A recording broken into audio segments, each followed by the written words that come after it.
Hi friends, చనిపోయిన 24 గంటల తర్వాత ఆత్మ తిరిగి ఇంటికి వస్తుంది అని మీకు తెలుసా? గరుడ పురాణం ప్రకారం ఒక వ్యక్తి మరణించిన తరువాత యమదూతలు ఆ వ్యక్తిని యమలోకానికి తీసుకొని వెళ్తారు.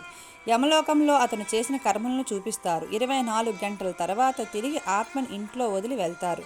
3 రోజుల వరకు ఆత్మ మనతోనే ఉంటుంది. గట్టిగా అరవడం, ఇంకా అందరినీ పిలుస్తూ ఏడుస్తూ ఉంటుంది. కానీ అది ఎవరికీ వినిపించదు. తన దేహం అక్కడే ఉంటే తిరిగి దేహంలోనికి ప్రవేశించడానికి ప్రయత్నం చేస్తుంది. కానీ యమదూతల ప్రతిబంధనం వలన అది సాధ్యం కాదు. 13 రోజులు చేసే ఈ కార్యక్రమాల వలన ఆత్మకి పూర్తిగా యమలోకానికి వెళ్ళే అనుమతి దొరుకుతుంది. ఇది మొత్తం 13 రోజుల పిండదానం.